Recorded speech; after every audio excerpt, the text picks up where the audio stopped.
पुढे कंटिन्यू करतो. बिना मेहनत के तक तो ताज नहीं होते, बिना मेहनत के तक तो ताज नहीं होते. ढूंढ लेते हैं जुगनू अंधेरे में भी मंदिर, ढूंढ लेते हैं जुगनू अंधेरे में भी मंदिर, क्योंकि वे किसी बाहरी रोशनी के मोहताज नहीं होते, वे स्वयं प्रकाशित होते. धन्यवाद.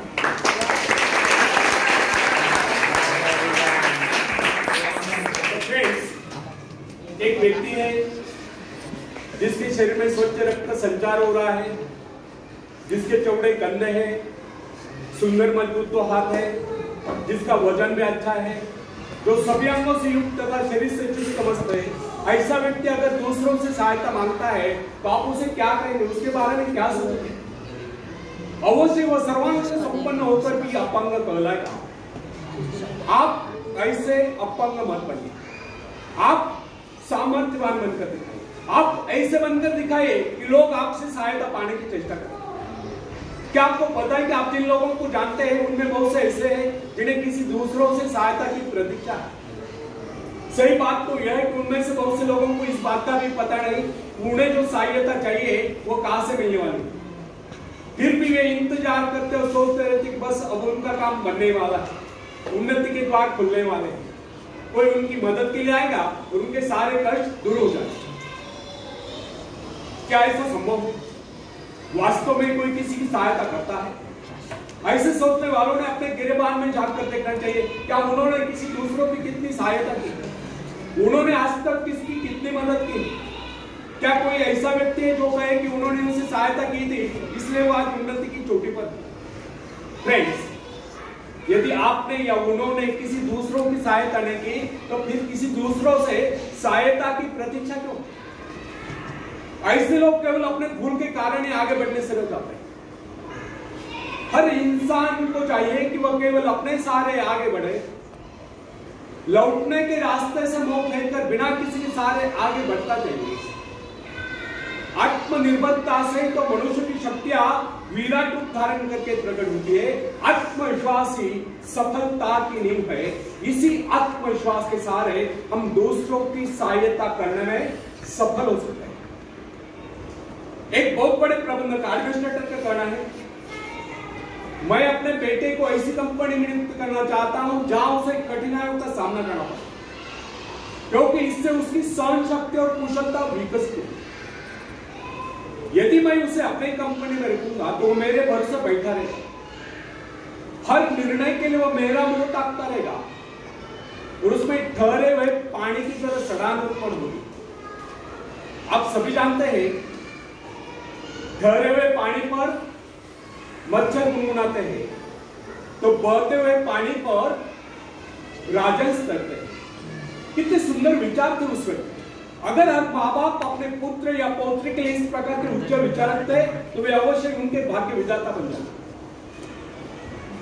जो माँ बाप अपने बेटों या बेटियों को अधिक लाड प्यार से बिगाड़ देते हैं कि बच्चा जब चाहे स्कूल जाए, जब चाहे छुट्टी कर ले, जब चाहे कॉलेज जाए, जब चाहे छुट्टी कर ले, जब चाहे काम पर जाए, जब चाहे छुट्टी कर ले, तो ऐसे बच्चे भविष्य में कुछ नहीं कर पाते. उनका तो भविष्य नहीं चलता है. अपनी शक्ति पर स्वयं ही भरोसा करना पड़ता है. अपने कार्य स्वयं करने वाले सफल होते हैं. इसी से मानव के चरित्र का निर्माण होता है. जिन बच्चों को यह पता हो जाता है कि वे अपने माँ बाप के सहारे जीवित रह सकते हैं, वे अपने बल पर कोई भी कार्य समर्थ होकर भी कर नहीं पाते, वे वैसी कोशिश भी नहीं करते. जबकि उन्हें समझना चाहिए कि माँ बाप तो सदा के लिए उनके आश्रयदाता नहीं बन पाएंगे. एक दिन तो ऐसा आने वाला है जब उन्हें अलग अलग जीवन बिताना ही पड़ेगा. तब ऐसे लोगों को भयंकर मुश्किलों का सामना करना पड़ता है. इसलिए फ्रेंड्स, यदि आरंभ से अपने कार्य स्वयं करने की आदत डाली जाए तो यह आदत आपके भविष्य के लिए बहुत ही लाभकारी सिद्ध होगी. जब चाहे शक्ति के सहारे आप जमीन पर पांव टिकाकर आगे बढ़ सकते हैं. सफल वही होता है जो अपनी शक्ति पर भरोसा करता है. अपने काम स्वयं करने वाले सफल होते हैं. दूसरों के सहारे आगे बढ़ने वाले अक्सर भंवर में फंस जाया करते हैं. फ्रेंड्स, जिस नाव की पतवार आपके हाथ में नहीं, वह नाव आपको पार करा दे, इस बात की क्या गारंटी? आपका जीवन तो उसके हाथ में है जिसके हाथ में नाव की परवाह हो। वो चाहे तो आपको डुबो दे, चाहे पार करा दे। फ्रेंड्स, जब नदी में बाढ़ आती है तब जो साहसी है, जिसे अपनी शब्दों पर पूरा विश्वास है, वो तो तैरकर उस पार चला जाएगा। लेकिन जो डरपोक और कायर है, वो तो बीच मझधार में डूबकर अपनी जान दे देते। सहायता पाना और सहायता की प्रतीक्षा करना, दोनों ही बातें प्रगति की राह में बाधा है। अतः हर युवक या युवती के लिए आवश्यक है वो शुरू से अपने काम स्वयं करने की आदत डाले। अपने माँ बाप आदि लोगों की शक्ति से विश्वास हटाकर केवल अपनी शक्ति के बल पर आगे बढ़ने की कोशिश करें। जिस क्षण आप बाहरी सहायता लेना बंद कर देंगे, उसी क्षण आपके भीतर आत्मनिर्भरता का अंकुर फूटते हुए महसूस होने लगेगा।